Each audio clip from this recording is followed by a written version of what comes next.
Hey y'all! Welcome to Real World with Megan, where we shine a light on mental health and the challenges we face in the real world. I'm Megan, and I'm so glad you're here.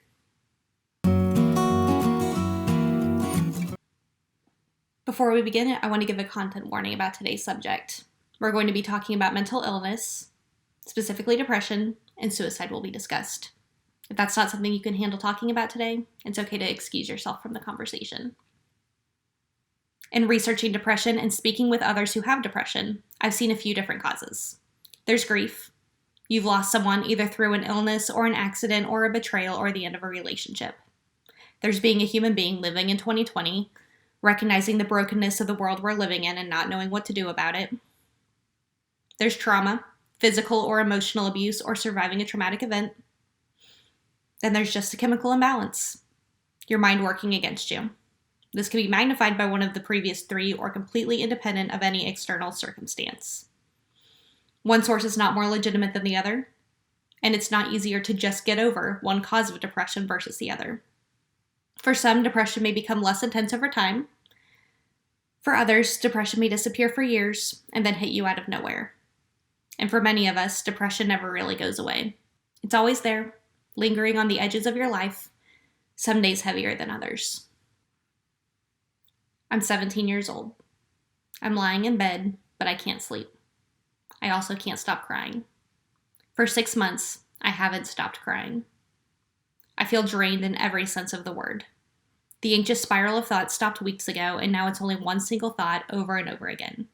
I can't do this. I can't do this. I cannot do this. I can't get up tomorrow morning and go to school. I can't have a conversation with my parents like any other high school kid. I can't see my friends and answer the same question again and again. No, nothing's wrong. I'm just tired. I don't think I can, but then I do. Every day I get up and I go through the motions again, because I'm too much of a coward to end it. Or at least, that's what the darkness says. I am such a failure, a loser, a waste of space. If I did try to kill myself, I'd probably mess it up. So instead, I lie in bed and pray the same prayer over and over again. Please, God, just let me die. If you love me, you won't make me go through another day of this. Please just let me die. In high school, this is what depression looked like. Dark thoughts I couldn't control. Overwhelming despair. The continuous belief that life would be better for everyone if God would just let me die in my sleep. I prayed for God to take away the pain, and yet the darkness remained. Apart from my friends and family thinking I was tired all the time, nobody really noticed anything was wrong. I still went to school, I had an after-school job, I spent time with my friends and dated and had after-school activities. Seemed like a normal, well-functioning high school kid. And that just made everything worse. I constantly felt out of control but didn't have the words to ask for help. I knew something was wrong, but the darkness told me it was all my fault. I made too many mistakes. I was a drag to be around.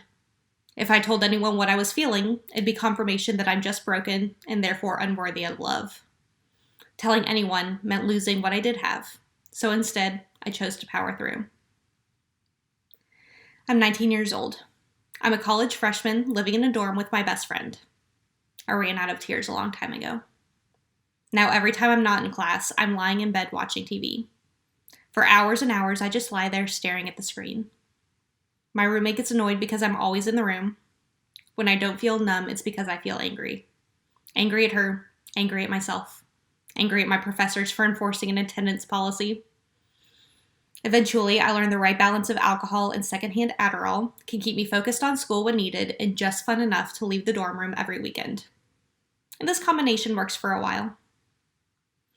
In college, this is what depression looked like. Numbness, laziness, sleepiness, and then blind rage. I didn't enjoy anything. I learned alcohol was great at suppressing sadness, but it suppressed all the positive emotions too. I didn't want to die anymore, but I also didn't want to exist. I prayed for God to take away the numbness and let me be happy, and yet the darkness remained. In addition to the emotional burden, depression just hurts. It's physically exhausting. Having depression feels like carrying 50 pounds of bricks strapped to your chest, back, and shoulders. each. To lessen the weight, we're told to just get out of bed at the same time every day.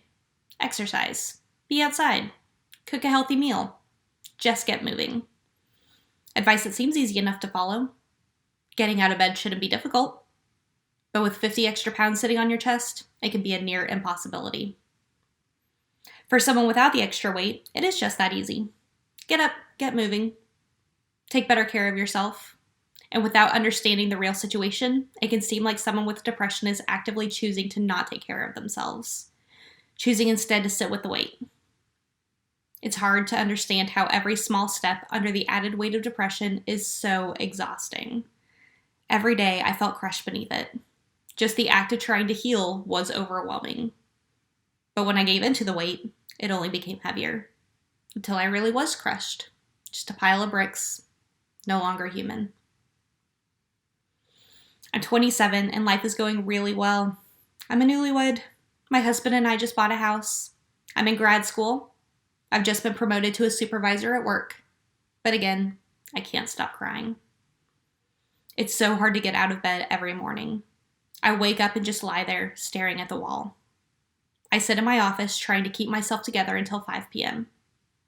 I scale back my class schedule because it's all just too much. The spirals of anxious thoughts never let up. You're not good enough. You're not trying hard enough. Everyone knows you're going to fail. They're just waiting for it. And finally, the darkness tells me, everyone would be better off if you just weren't here. And I almost believed it. During my last big depressive episode, this is what depression looked like. Endless crying, anxiety spirals, wanting so badly to do all the things, and yet feeling my legs knocked out from underneath me every time I tried to take a step in the right direction. Depression meant breaking up each day into 1,000 different actions and having to stop and rest between each one. You made it out of bed. Okay, now just brush your teeth. You have to take a shower. It doesn't have to be a long shower, but you have to do it. You survived the drive into work. Now a 2-minute break before going inside. The later in the day, the harder it is to get through each action. And the more guilt I felt for not getting something done.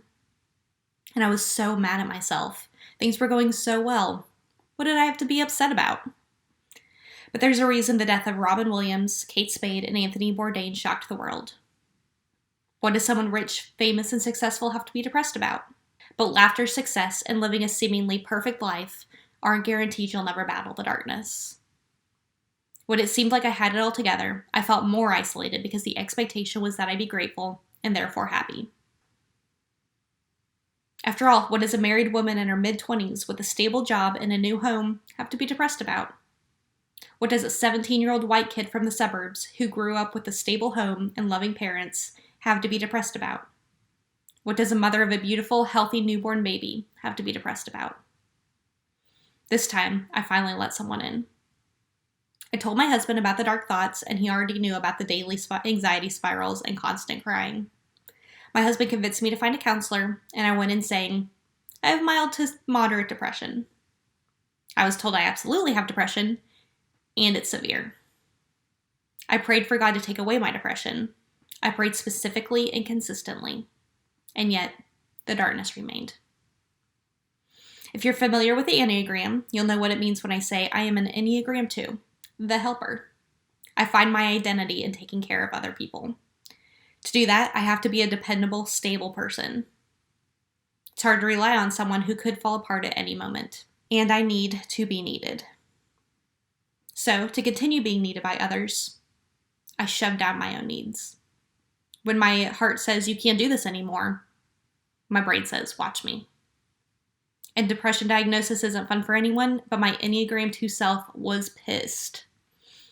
In my mind, depression meant I couldn't be there for anybody. Not really. Not in the way I wanted to be. So I went into battle. I put on my Wonder Woman armor and set out to slay this dragon.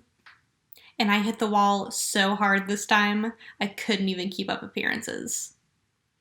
Everything felt like it was crumbling, and I couldn't make it stop. I tried to fight my depression every minute of every day.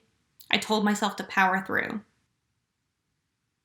I woke up, went to work, cried in the car, and in the office, and in the bathroom. I went to class, cried on the way home, and went to bed crying. So I tried to fight harder. I went to counseling and read books and articles on depression. I tried essential oils and meditation and yoga. Eventually, the depression faded into the background. I could go days or weeks without slipping into the darkness. But of course, as soon as I let myself believe it was gone for good this time, I'd hit another wall.